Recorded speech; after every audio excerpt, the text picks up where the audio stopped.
তৃণমূল পরিচালিত মালদা পৌরসভার ৯ নম্বর ওয়ার্ডে মহানন্দা নদীর চরে বেআইনিভাবে জমি বিক্রি করে বসতি গড়ে তোলার অভিযোগ তৃণমূলের জমির দালালদের বিরুদ্ধে। চরে বসবাসকারী বাসিন্দাদের অভিযোগ, তৃণমূল আশ্রিত এক শ্রেণীর জমির দালাল মোটা টাকার বিনিময়ে সরকারি জমি বিক্রি করে দিয়েছে। কারো কাছ থেকে ২ লাখ, আবার কারো কাছ থেকে ১,৬০,০০০ টাকা পর্যন্ত নেওয়া হয়েছে বলে অভিযোগ। বাসিন্দাদের অভিযোগ, দীর্ঘদিন ধরে তারা ওই চরে বসবাস করছেন। কষ্টার্জিত টাকা দিয়ে জমি কেনার পর সেখানে ঘরবাড়ি তৈরি করে সংসার করছেন। এতদিন তৃণমূলের জমি দালালদের চোখ রাঙানিতে মুখ খুলতে পারেনি, কিন্তু রাজ্যে পালাবদলের পর সরকারি জমি জবরদখল মুক্ত করার ঘোষণা হওয়ায় এখন উচ্ছেদের আশঙ্কায় দিন কাটছে প্রায় ২৫টি পরিবারের। চরবাসীদের অভিযোগ, ইতিমধ্যেই তারা জানতে পেরেছেন যে প্রশাসনের পক্ষ থেকে ওই এলাকা থেকে তাদের সরিয়ে দেওয়া হতে পারে। তাই নিজেদের জমি কেনার টাকা ফেরত দেওয়ার দাবি জানিয়ে মালদা জেলা প্রশাসন, জেলা পুলিশ সুপার এবং এলাকার বিধায়কের কাছে বিষয়টি জানিয়েছেন। তাদের আবেদন, সরকার যেন মানবিক দৃষ্টিভঙ্গিতে বিষয়টি বিবেচনা করে। যদি উচ্ছেদ করতেই হয় তাহলে জমি কেনার জন্য যে টাকা তারা দিয়েছেন তা ফেরতের ব্যবস্থা করা হোক, তাতে অন্যত্র বাড়িঘর তৈরি করতে পারেন তারা। পাশাপাশি অবিলম্বে চরের জমি বিক্রি বন্ধ করার দাবি জানিয়েছেন বাসিন্দারা। কষ্টার্জিত টাকা দিয়ে কেনা জমি যদি সরকারি জমি হয়ে থাকে তাহলে সেই টাকা তাদের কাছ থেকে কারা নিয়েছে এবং সেই টাকা কোথায় গেল তার তদন্ত কি হবে? পাশাপাশি উচ্ছেদ হলে তাদের পুনর্বাসন বা ক্ষতিপূরণের ব্যবস্থা করা হবে কিনা সেই প্রশ্নও উঠছে।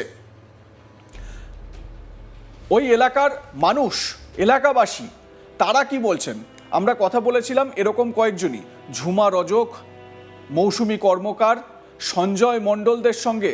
তারা কি বলছেন এক এক করে শোনাবো। সমস্যা যে আমরা এখানে চরেতে জায়গা কিনে বসেছি, তো আমাদের এখন একটাই সমস্যা হচ্ছে যে আমাদের মনে হয় এখন তো উঠে যেতে হবে। তো সব শুনতে পাচ্ছি যে উঠিয়ে দেবে, তো আমরা ভাবতে পারছি না যখন কি করব। তো আমরা যদি উঠে যাই তাহলে তো আমাদের টাকাও নাই যে আমি এখন বাড়িঘর অন্য জায়গায় করব, কি ভাড়া থাকবো, ভাড়া থাকার ক্ষমতা নাই বলেই আমরা এখানে চরে এসেছি আর এই জায়গাটা কিনেছিলাম। যাই হোক কষ্ট করেই কিনেছি, লোন নিয়ে জায়গাটা নিয়েছিলাম। কত টাকায়? 1,80,000-তে কিনেছিলাম। 1.5 কাঠা জায়গা নিয়েছি, 1,80,000-তে দিয়েছে। কাকে দিয়েছিলেন? এটা নাম তো আমি জানি না, সব তৃণমূল পার্টিরই লোক ছিল। তো বলেছিল যে বৌদি তোমরা এখানে বসো, কিচ্ছু হবে না। তো আমরা এখানে বসেছি। তো আপনি জানেন না যে এই চরের জায়গায় বসবাস করা যায় না? হ্যাঁ জানি, তাও আমরা বসলাম যে ভাড়া বাড়ি আমরা থাকার থেকে আমরা চরে জায়গাটা থাকি, যে বছর ডুববো তো থাক, 1 মাস তো বাইরে থাকতে হবে, তারপর তো এখানে থাকবো। তারপরে এখন হঠাৎ শুনছি যে বিজেপি আসার পর থেকে শুনছি যে আমাদের নোটিশ আমাদেরকে উঠে যেতে হবে। কোথায় বাস করছেন আপনি?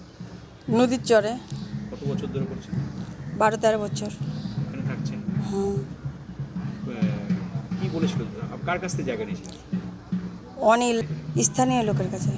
কি বলেছিল তারা? তারা সবাইকে যেরকম বেচেছিল ওরকম বেচেছে, আমরা কিনেছি, নিয়ে বসবাস করছি। কত টাকা দিয়েছিল? 45,000। কটা জায়গা? 16 ফিট 52 ফিট, 16 ফিট চওড়া, 52 ফিট লম্বা। কটা করতো? সেটা বলতে এখন শুনছি যে সব বলে উঠাবে এগুলো। তো চিন্তা হচ্ছে নাকি? চিন্তা তো হবেই। এই ঘটনাটা 100% সত্য। এখানে যারা বসবাস করছে তারা বিভিন্ন জায়গা থেকে এসছে, তাদের থাকার জায়গা ছিল না কোথাও। তারা একটা মাথা খুঁজছিল যে কোথাও বাড়ি করে আমরা যেন থাকতে পারি। তো যখন এই জায়গাতে তারা বাড়ি করে কোনো রকম কুড়ে ঘর করে থাকছিল, তখন এদের কাছে তৃণমূলের কিছু দুষ্কৃতী যারা আছে, জমি মাফিয়ারা, তারা কী করলো, তাদের কাছ থেকে জবরদস্তি কিছু টাকা উঠিয়েছে। কত টাকা? এদের কার কাছে 2 লাখ, কার কাছে 2,60,000, কার কাছে 1.5 লাখ, কার কাছে 1,20,000, যার কাছে যেমন পেরেছে টাকা এরা উঠিয়েছে। এখানকার বাসিন্দা যারা এখন বসবাস করছে তারা একটা বিজেপি সরকার আসার পরে একটা আতঙ্কিত তো আছে, যদি সরকার এদেরকে উঠিয়ে দেয়, নদীতে কোনো কাজ হলে এখানে যে নদীর জায়গা তাদেরকে খালি করতে হবে, সেটা একটা মাথায় ভয় আছে। তো এই মুহূর্তে তারা আমাদের কাছে একটা অভিযোগ করেছে। এখানে সবাই জানিয়েছে, এখানকার সবাই বাসিন্দা একজোট হয়ে এখানে ডিএমকে, এসপিকে, তারপরে এখানকার এমএলএ এমপিদেরকে, আইসি ওসি সবাইকে কমপ্লেন জানিয়েছে যে তাদের সাথে যেন তাদের বিচারটার জন্য তাদের করা হয়। তাদের দাবি হচ্ছে যে তাদের টাকাটা যদি ফেরত করে দেওয়া হয় তাহলে এই গরিব মানুষরা এখান থেকে উঠিয়ে দিলে অন্য জায়গায় বাড়ি করতে পারবে। এই আশা রেখেই তারা কমপ্লেনটা করেছে। চাইছি যে এখানে প্রথমত সর্বপ্রথম দরকার যে এখানে মাটিয়া মাফিয়াদের যে দাপত্য সেটা বন্ধ হোক। নদীর জায়গা নদীর থাকুক, কেনাবেচা বন্ধ হোক। এখানে আমরা মাঠ করব, বসবো, অনেক রকম অনুষ্ঠান করা যায়। ফাঁকা থাকলে ভালো লাগে, হাওয়া বাতাস আসে, সেটা আমরা চাই। জমি কেনাবেচা একদম বন্ধ হোক। এ বিষয়ে মালদা বিধানসভা কেন্দ্রের বিজেপি বিধায়ক গোপাল সাহা বলেন, বহু গরিব মানুষ ওই চরে বসবাস করছেন। তার কাছে অভিযোগ এসেছে তৃণমূল আমলে তৃণমূল আশ্রিত কিছু ব্যক্তি তাদের কাছ থেকে মোটা টাকা নিয়েছেন। বিষয়টি তদন্ত করে যারা দোষী তাদের বিরুদ্ধে আইনগত ব্যবস্থা নেওয়ার দাবি জানান তিনি।